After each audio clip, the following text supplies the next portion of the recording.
आज का हमारा टॉपिक का कंसर्न है पॉपुलेशन। पॉपुलेशन क्या है?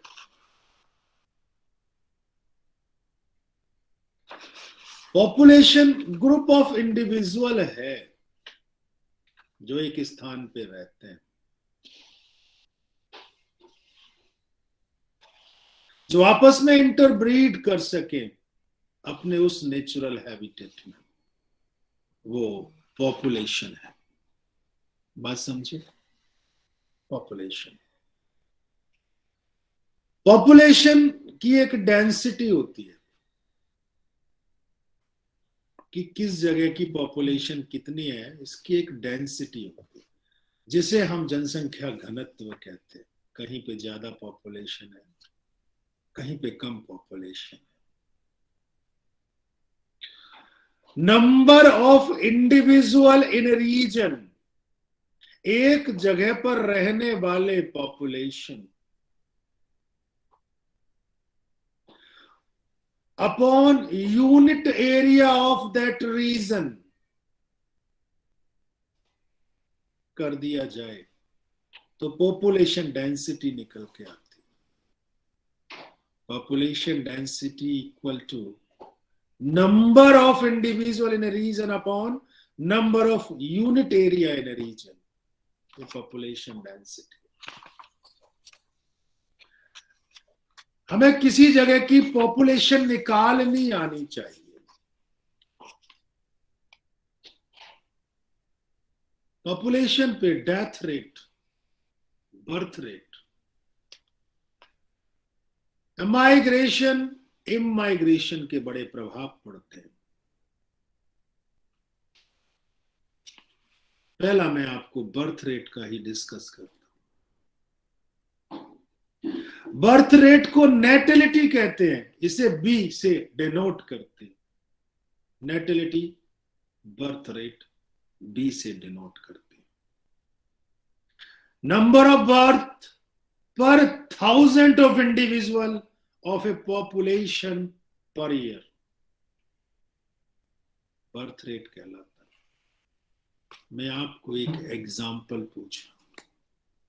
सपोज करिए एक पॉन्ड के अंदर, पॉन्ड आप समझते हैं, 20 लोटस प्लांट थे। एक पॉन्ड के अंदर 20 कमल के पौधे थे पिछले साल, और उनमें रिप्रोडक्शन हुआ। इस साल 8 पौधे ऐड हो गए। टोटल कितने पौधे हो गए?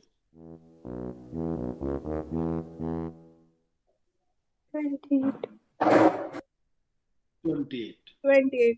बर्थ रेट निकालो। बर्थ रेट निकालने के लिए अब क्या करेंगे? जितने ऐड हुए हैं अपॉन जितने लास्ट ईयर थे कर दीजिए। तो 8/28 कितना बना?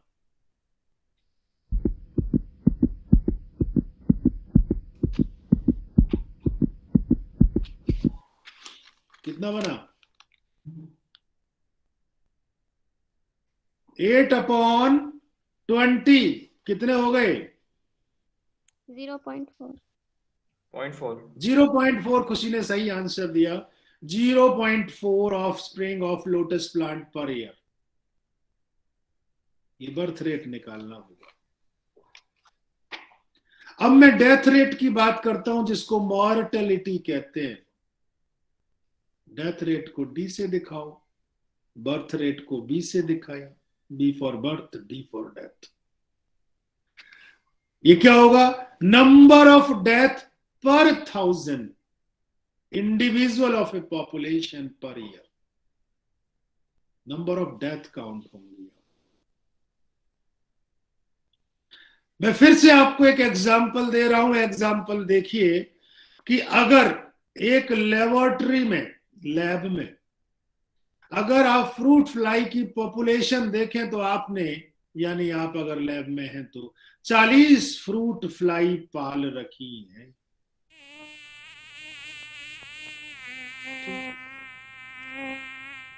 अब एक पर्टिकुलर टाइम इंटरवल में, एक हफ्ते में 4 मर गई।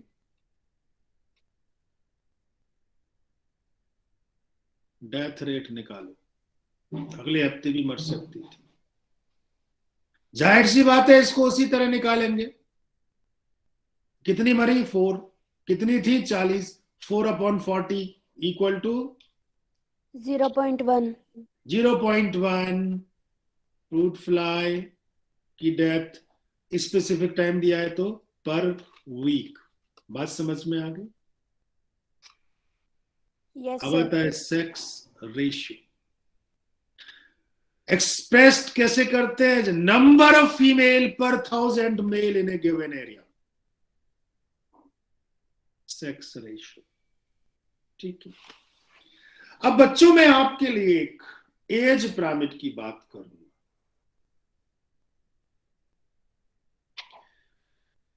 किसी भी स्थान पर 3 तरह के एज ग्रुप होते हैं।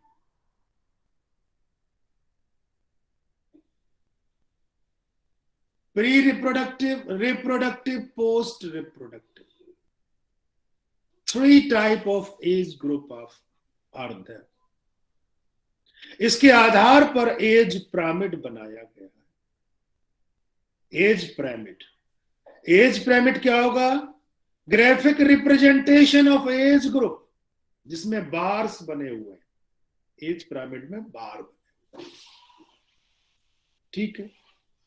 सबसे नीचे जो बार बनाया जाता है, आप याद करिए, जब 10% लॉ, जब प्रोड्यूसर वाली बात बता रहा था तो एक ट्रायंगल बनाया था, नीचे बार, ऊपर बार, फिर छोटा बार। याद आ रहा है आपको?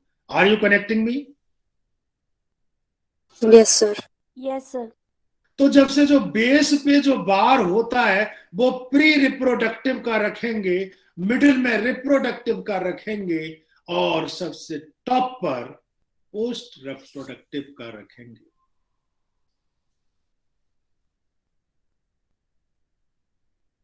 एक ग्राफ बन जाएगा। सपोज करो कि ग्राफ ट्रायंगुलर है, तो सबसे ज्यादा पॉपुलेशन कौन सी हुई?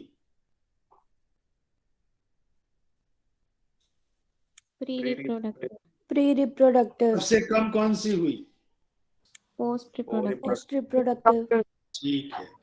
अगर किसी भी देश का ग्राफ ट्रायंगुलर आ रहा है तो वहां की जनसंख्या बढ़ेगी या घटेगी? बढ़ेगी। क्यों बढ़ेगी? क्योंकि प्री रिप्रोडक्टिव बहुत ज्यादा है। बात समझ में आ रही है? Yes sir. तो एज पिरामिड यस सर। इस आधार पर 3 तरह के होते हैं। Number 1, triangular age pyramid which is showing expanding population. Is that clear? Yes sir. Yes, sir. Yes sir. अब आप सपोज करिए एक अगला वाला पिरामिड, घंटी जैसा pyramid, bell shape pyramid. Bell का मतलब वो खागड़ और सांड नहीं है जो गलियों में घूमते रहते। बेल शेप पिरामिड में क्या होता है कि जो बार प्री रिप्रोडक्टिव का है और जो रिप्रोडक्टिव का है वो तो दोनों बराबर है। ठीक है, चौड़ा सा हो गया, और सिर्फ पोस्ट रिप्रोडक्टिव का छोटा है। अब की बार जनसंख्या एक्सपेंडिंग होगी या डिक्लाइनिंग होगी या स्टेबल होगी? स्टेबल होगी। स्टेबल। स्टेबल इसलिए होगी क्योंकि जितने भी बुढ़े तो मर जाएंगे, जितने भी जो रिप्रोडक्टिव है वो पोस्ट रिप्रोडक्टिव में पहुंच जाएंगे, और उतने ही रिप्रोडक्टिव बन जाएंगे। बात समझ में आ रही है? Yes sir. तीसरी कैटेगरी आती है earn shape, URN।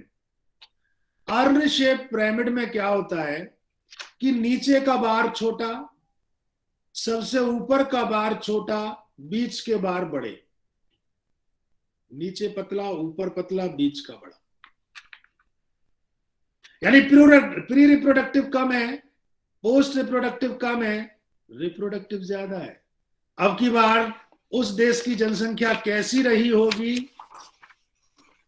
Decline. Declining रही होगी। क्यों? क्योंकि जितने बुढ़े मरेंगे बस उतने ही प्री रिप्रोडक्टिव रिप्रोडक्टिव में बनेंगे, बाकी सारे के सारे रिप्रोडक्टिव तो पोस्ट रिप्रोडक्टिव हो जाएंगे। Is that clear? Yes, sir. Yes, sir. कभी कभी क्वेश्चन आता है बच्चों हमारे सामने कि ये जो पॉपुलेशन की ग्रोथ है इसका साइज किस चीज पर डिपेंड करता है? पॉपुलेशन का साइज कुछ बातों पर डिपेंड करता है। पहला कि वहां फूड कितना है। जहां भरपूर मात्रा में फूड मिले वहां का पॉपुलेशन कम होगा या ज्यादा होगा? Zara.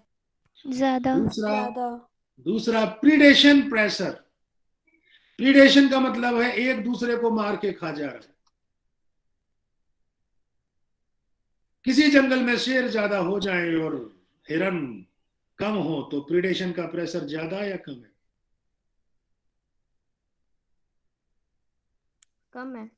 उस आधार कम। पे भी डिपेंड करेगी पॉपुलेशन। गली कूचों में हमले हो रहे हैं, लोग चाकू मार रहे हैं, लोग मार रहे हैं, उनका रुपया छीन रहे हैं, चोरी चकारी कर रहे हैं, ऐसी जगह पॉपुलेशन काहे को रुकेगी? तीसरा समय का प्रभाव। Weather, climate, seasons, environment, reduced weather. अगर फेवरेबल कंडीशन है तो पॉपुलेशन ज्यादा, नहीं है तो कम है। बात समझ में आ रही है आपको? Yes, sir. 4 चीजों पर फोकस करेंगे जो अभी आपने पढ़ी। अभी आपने पढ़ी नेटलिटी, अभी आपने पढ़ी मोर्टेलिटी। एक होता है इमाइग्रेशन, जब कोई आपके यहां आ रहा है। एक होता है माइग्रेशन, कोई अगर आपके यहां से जा रहा है। सपोज सोनीपत में नेटलिटी ज्यादा है तो ये पॉपुलेशन बढ़ेगी या घटेगी? बढ़ेगी। मॉर्टेलिटी ज्यादा है तो कम हो जाएगी। अगर इमाइग्रेशन, इमाइग्रेशन IMM बढ़ेगी। तो बिल्कुल सही। और ए माइग्रेशन कम हो जाएगी। क्या आप ये कंसेप्ट समझ गए हैं? Yes, sir. Yes, sir. ये पॉपुलेशन पे किस तरह से Yes, प्रभाव sir. डालते हैं? पॉपुलेशन का ग्राफिकल पिरामिड क्या है, डेक्लाइन है, एक्सपेंडिंग है, स्टेबल है, इनके बारे में मैंने आपको चंद जानकारियां दी। समझ में आ गया होगा मुझे उम्मीद है।